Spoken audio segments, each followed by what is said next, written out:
Hello students, आज हम discuss करेंगे क्लास 10 की साइंस का chapter number 10 refraction of light के कुछ न्यूमेरिकल्स। रिफ्रैक्शन ऑफ लाइट की जो हमने वीडियो या जो हमने लेक्चर डिस्कस किए थे उसमें रिफ्रैक्टिव इंडेक्स से रिलेटेड कुछ थ्योरी पार्ट को समझा था। आज हम उसी थ्योरी से रिलेटेड कुछ न्यूमेरिकल सॉल्व करते हैं। अगर आप ये न्यूमेरिकल रिफ्रैक्टिव इंडेक्स के सॉल्व कर लोगे तो जो आपका थ्योरी पार्ट है वो बहुत ही ज्यादा क्लियर हो जाएगा। तो आइए सबसे पहले हम क्वेश्चन नंबर 1 को सॉल्व करते हैं और उसको बहुत अच्छे से आप लोग देखिएगा। जैसा कि इस क्वेश्चन में दिया गया है, इसकी थ्योरी को रीड करना है, थ्योरी को रीड करके उसको समझना है, फिर आगे क्वेश्चन में मूव करना है। इसमें पूछा है आपसे what is the refractive index of glass with respect to air. Means glass का एयर के रेस्पेक्ट में आपसे रिफ्रैक्टिव इंडेक्स n पूछा।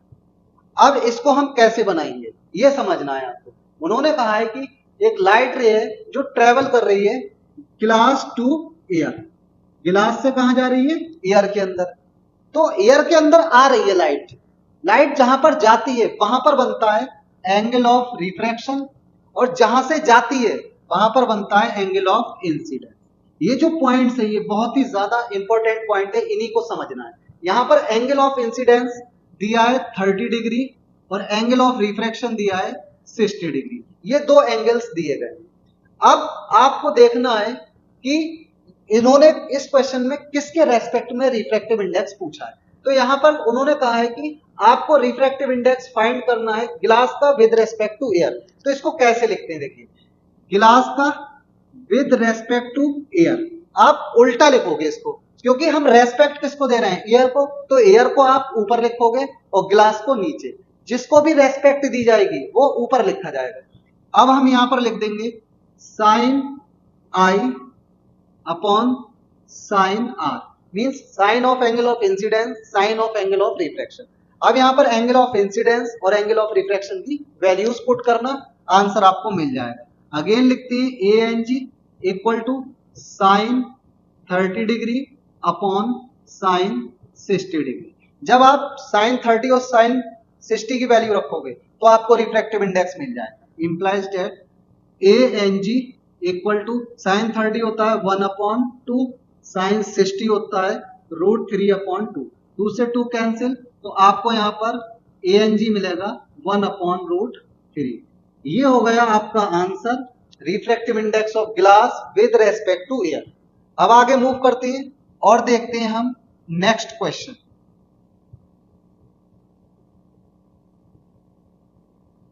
क्वेश्चन नंबर 2 में आपको दिया गया है light enter from air to glass. इस पोर्शन को आपको उठाना है, सिर्फ इतने पोर्शन को। लाइट एयर से कहां एंटर कर रही है? ग्लास में। तो यहां पर लिखते हैं हम लाइट एयर से जा रही है ग्लास में। तो जिसमें जाती है उसमें होता है एंगल ऑफ रिफ्रैक्शन और जहां से आती है उसमें होता है एंगल ऑफ इंसिडेंस। अगर लाइट की स्पीड की बात करें एयर में तो हम लिख देंगे वी एयर, ग्लास में बात करें तो हम लिख देंगे वी ग्लास। इस तरीके से हम लिखते जाते हैं।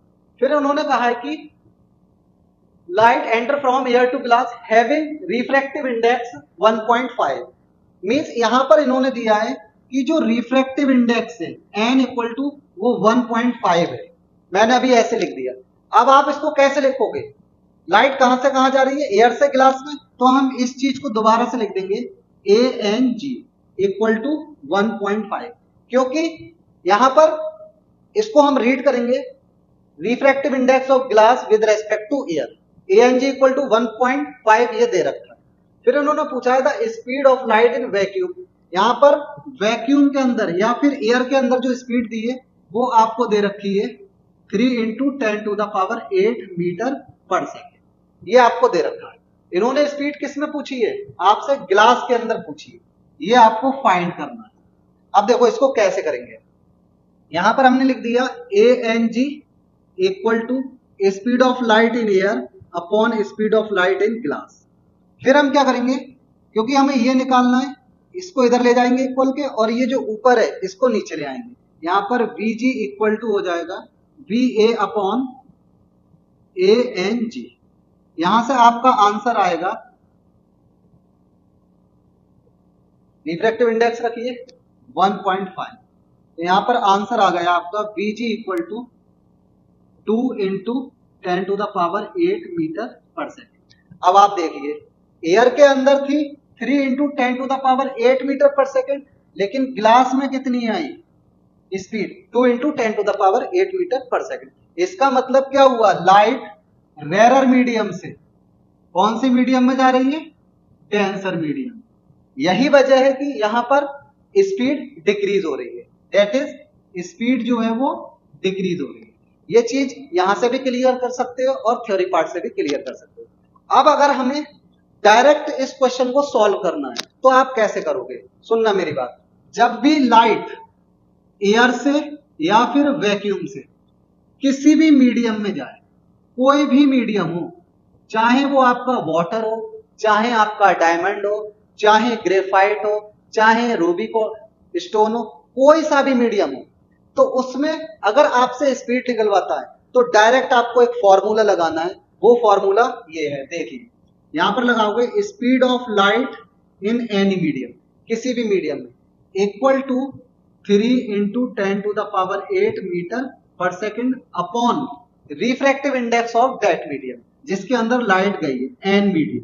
बस इतना फॉर्मूला रख लो, इससे आप आसानी से इस तरीके के क्वेश्चंस को सॉल्व कर सकते हो। यहां से और भी एक चीज सॉल्व हो सकती है। यहां पर देखिए 3 इंटू 10⁸ मीटर पर सेकेंड, ये कांस्टेंट वैल्यू है, तो यहां पर रिलेशन हो जाएगा speed of light in medium और रिफ्रैक्टिव इंडेक्स ऑफ मीडियम में इनवर्स का। तो we medium equal to 1 V medium reciprocal 1 upon N medium. इस फॉर्मूले से ये पता लगता है कि जैसे जैसे रिफ्रैक्टिव इंडेक्स बढ़ेगा वैसे वैसे स्पीड कम होगी। अगर ये इंक्रीज होता है तो ये डिक्रीज होगी, अगर ये डिक्रीज होगा तो ये इंक्रीज होगी। जैसा कि इस न्यूमेरिकल में आपने देखा, एयर का जो रिफ्रैक्टिव इंडेक्स होता है वो 1 होता है और ग्लास का आपको दे रखा था 1.5। तो यहां से यहां तक आप देखिए रिफ्रैक्टिव इंडेक्स इंक्रीज हो रहा है।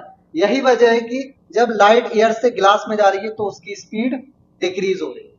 तो ये जो क्वेश्चन है इसको आप ऐसे भी कर सकते हो और पहले मैंने जो कराया उस तरीके से भी कर सकते हो। आगे देखते हैं और नेक्स्ट क्वेश्चन डिस्कस करते हैं इस टॉपिक का। इन्होंने कहा है कि लाइट ट्रेवल कर रही है थ्रू वाटर। वाटर के अंदर लाइट की स्पीड दे रखी है इन्होंने। इस क्वेश्चन में इन्होंने कहा है कि light travels through water with the speed of this, what is the refractive index of water. तो आपसे रिफ्रैक्टिव इंडेक्स पूछा है वाटर का, आप डायरेक्ट फॉर्मूला लगाओ जो मैंने प्रीवियस क्वेश्चन में आपको कराया था। तो आप यहां पर लिख दो refractive index of medium equal to 3 into 10⁸ metre per second upon speed of light in that medium. अब यहां पर मीडियम क्या है आपका, वाटर। जब मीडियम वाटर है तो आप इस फॉर्मूले को मॉडिफाई कर दो।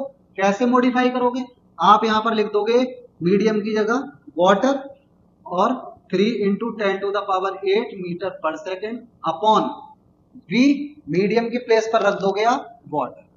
इस तरीके से आप निकाल सकते हैं रिफ्रैक्टिव इंडेक्स ऑफ वाटर। अब वैल्यूज पुट कर दो 3 into 10⁸ metre per second upon we, water क्या दे रखा है 2.25 इंटू 10⁸ मीटर पर सेकेंड। ये पावर वाली वैल्यू कैंसिल हो गई, एन वाटर। अब इसको आप अगेन कैलकुलेट कर सकते हो, N water equal to 3 upon 2.25। इसको सॉल्व कर लो 300 अपॉन 225। जब आप इसको सॉल्व करोगे तो वैल्यू क्या आएगी निकल, 5 से डिवाइड और मल्टीप्लाई कर दो, 5 6 30, 5 4 20, 5 5 25, फिर 5 9 45, 5 12, फिर 3 3 9, 3 4 12। तो यहां पर रिफ्रैक्टिव इंडेक्स आ गया 4/3 वाटर। ये रिफ्रैक्टिव इंडेक्स आप इस तरीके से कर सकते हो। अब मूव करते हैं हम नेक्स्ट क्वेश्चन पर। नेक्स्ट क्वेश्चन में देखिए दो पार्ट दिए गए हैं, दोनों को रीड करते हैं। इन्होंने कहा है the refractive index of glass. यहां पर इन्होंने ग्लास का रिफ्रैक्टिव इंडेक्स दिया है तो हमने एन ग्लास लिख लिया। कितना दे रखा है 1.6 and that of diamond, diamond का दे रखा है इन्होंने एंड डायमंड 2.4। फिर उन्होंने कहा calculate refractive index of diamond with respect to glass. अब इन दोनों को रिफ्रैक्टिव इंडेक्स तो दे रखी है, लेकिन आपको ये जो क्वेश्चन है पहला वाला, इसके अंदर जैसी लैंग्वेज लिखी है उसी लैंग्वेज को उठाकर आपको रिफ्रैक्टिव इंडेक्स बनाना है। तो इन्होंने क्या कहा है, refractive index of diamond with respect to glass, means diamond किसको रेस्पेक्ट दे रहा है, ग्लास को। जैसे आजकल के बच्चे अपने गुरु को रेस्पेक्ट देते हैं, गुरु को ऊपर रखते हैं, उसी तरीके से यहां पर डायमंड ने ग्लास को रेस्पेक्ट दी है। तो हम क्या करेंगे, फिर लिखेंगे diamond with respect to glass, means DNG, इस तरीके से लिखते हैं diamond with respect to glass. तो इसको कैसे पढ़ना है, ये पढ़ा जाता है refractive index of diamond with respect to glass. अब आप इसको कैसे लिख सकते हो, इतना पार्ट लिख लिया, इसको फिर अगेन कैसे लिखेंगे, ये मैंने यही उतारा। अब हम इसको लिख सकते हैं ND/NG, जैसा कि मैंने थ्योरी वाले पार्ट में बताया था। अगर 1 and 2 इस तरीके से लिखा है तो इसको हम N2/N1 भी लिख सकते हैं। अब आप यहां पर वैल्यूज पुट कर दो, कौन कौन सी वैल्यू पुट करोगे, रिफ्रैक्टिव इंडेक्स ऑफ डायमंड कितना दे रखा है 2.4 और ग्लास का कितना दे रखा है 1.6।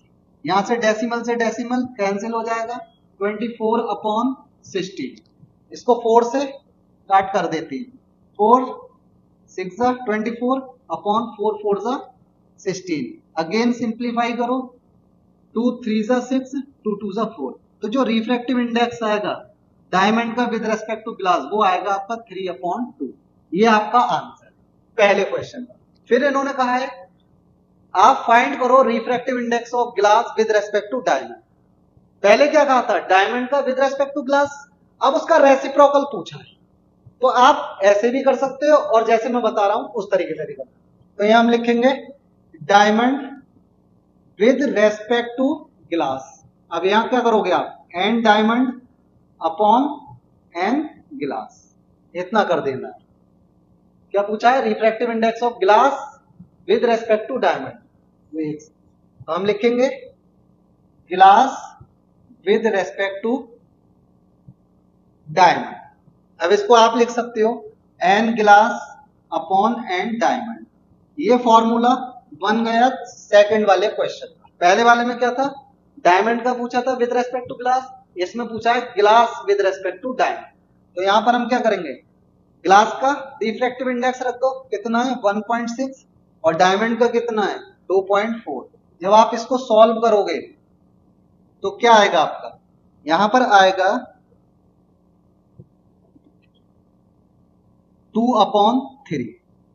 ये आंसर आ गया सॉल्व हो गया। तो पहले वाले का आंसर ये था और दूसरे वाले का आंसर ये है।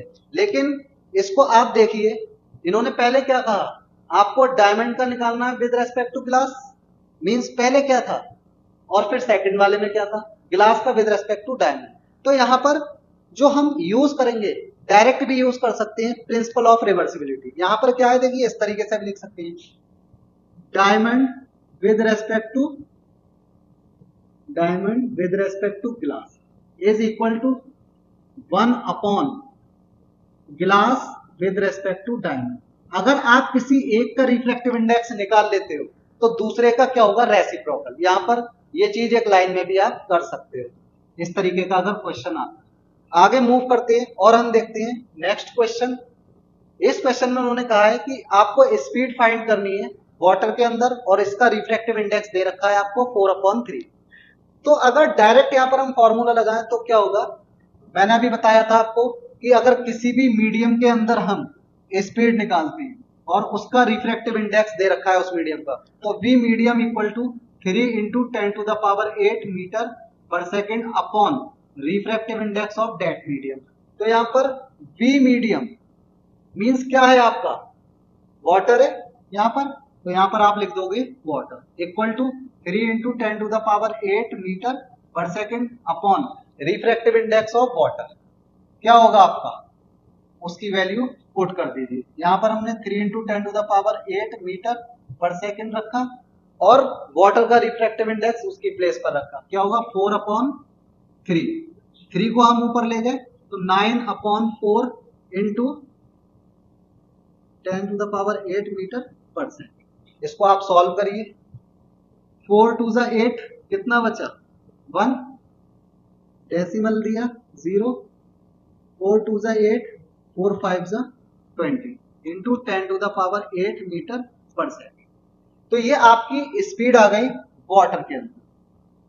देखिए अगर हम किसी भी रिफ्रैक्टिव इंडेक्स की बात करें और उसका रिफ्रैक्टिव इंडेक्स हम एयर के रेस्पेक्ट में निकाल रहे हैं, किसी भी मीडियम का हो, क्योंकि यहां पर जो हमने फॉर्मूला लगाया है वो लाइट एयर से वाटर के अंदर जा रही है। इससे पहले जो सॉल्व किया था वहां भी हमने देखा था कि लाइट एयर से अगर किसी मीडियम में जा रही है तो इस तरीके के रिफ्रैक्टिव इंडेक्स को हम बोलते हैं एब्सोल्यूट रिफ्रैक्टिव इंडेक्स। कहीं पर ऐसे लिखा है N diamond, N glass, N turpentine oil या फिर एन रूबी, तो इस तरीके का जो रिफ्रैक्टिव इंडेक्स होता है वो आपका कहलाता है एब्सोल्यूट रिफ्रैक्टिव इंडेक्स। आगे मूव करते हैं और देखते हैं हम नेक्स्ट क्वेश्चन।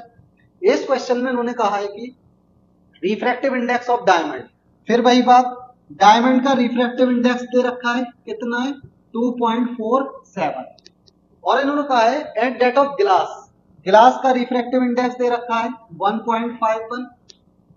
तो इन्होंने कहा है कि हाउ मच फास्टर, मतलब कितनी fast does light travel, light travel करेगी इन ग्लास, ग्लास में कितनी तेज लाइट ट्रेवल करेगी इन कंपैरिजन टू डायमंड। तो इससे हम ये पता लगा सकते हैं कि लाइट डायमंड से ग्लास के अंदर जा रही है, क्योंकि डायमंड का रिफ्रैक्टिव इंडेक्स ज्यादा है ग्लास से। तो जब लाइट डायमंड से ग्लास में जाएगी तभी स्पीड इंक्रीज हो सकती है। ऐसा नहीं है कि लाइट आपका डायमंड से ग्लास में आए।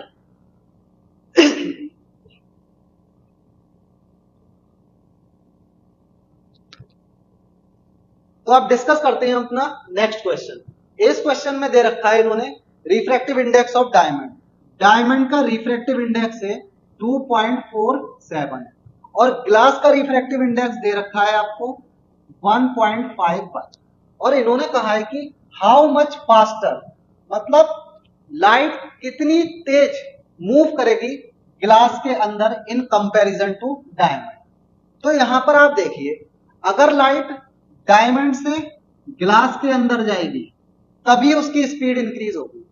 ऐसा कैसे पता पाओगे आप कि डायमंड से ग्लास में जाएगी तभी स्पीड इंक्रीज होगी? तो एक रिलेशन बताया था मैंने, किसी भी मीडियम में जो लाइट की स्पीड होती है वो इनवर्सली प्रोपोर्शनल होती है उस मीडियम के रिफ्रैक्टिव इंडेक्स के। अगर रिफ्रैक्टिव इंडेक्स इंक्रीज हो रहा है तो स्पीड डिक्रीज होगी, और रिफ्रैक्टिव इंडेक्स डिक्रीज हो रहा है तो स्पीड इंक्रीज होगी। तो आप यहां पर देखिए डायमंड का रिफ्रैक्टिव इंडेक्स 2.47 है और ग्लास का 1.51। तो लाइट डायमंड से जब ग्लास में जा रही है तो रिफ्रैक्टिव इंडेक्स कम हो रहा है, जब रिफ्रैक्टिव इंडेक्स कम होगा तो स्पीड इंक्रीज हो जाएगी। मींस यहां पर डायमंड में स्पीड कम होगी और ग्लास में ज्यादा होगी, इस रिलेशन के अकॉर्डिंग। अब हम यहां पर लिखते हैं इस लाइट कहां से कहां जा रही है, डायमंड से ग्लास में, तो ये हो गया आपका बी डायमंड और ये हो गया आपका बी ग्लास। अब हम यहां पर रिलेशन लिखें, तो कहां से कहां जा रही है, डायमंड से ग्लास में, तो हम यहां पर लिख देंगे डी एन जी। क्या लिखेंगे, डी एन जी। यहां पर आपका होगा, इसको रीड करेंगे हम, refractive index of glass with respect to diamond. इस तरीके से इसको रीड करेंगे। लाइट कहां से कहां जा रही है, डायमंड से ग्लास में, तो हम क्या करेंगे, speed of light in diamond upon speed of light in glass. इस तरीके से हमने लिख दिया। अब आप इसको कैसे लिख सकते हो, आप इसको लिख सकते हो N glass upon N diamond. इस तरीके से आप इसको लिख सकते हो जैसा कि मैंने आपको बताया, equal to V diamond upon V glass. ये लिख दिया। हमसे क्या पूछा है, how much faster does light travel in glass, तो आप इसको ऐसे लिखना, V glass upon V diamond equal to refractive index of diamond upon refractive index of glass. देख लीजिए आप, ग्लास के अंदर स्पीड और ग्लास का रिफ्रैक्टिव इंडेक्स, ये दोनों एक दूसरे के रेसिप्रोकल हैं इसके अकॉर्डिंग। अब आप वैल्यू पुट करिए यहाँ पर, यह वैल्यू पुट करोगे V glass upon V diamond equal to N diamond, diamond का रिफ्रैक्टिव इंडेक्स रखोगे 2.47 upon refractive index of glass कितना है 1.51। इसको आप ऐसे लिख सकते हो V glass equal to 2.47 upon 1.51 into speed of light in diamond. इस तरीके से आप लिख सकते हैं। जब इसको सॉल्व करोगे तो ये वैल्यू आएगी आपकी 1.635 V डायमंड। तो जो लाइट ग्लास में मूव करेगी वो 1.635 टाइम्स फास्टर मूव करेगी डायमंड से। ये आपका रिलेशन।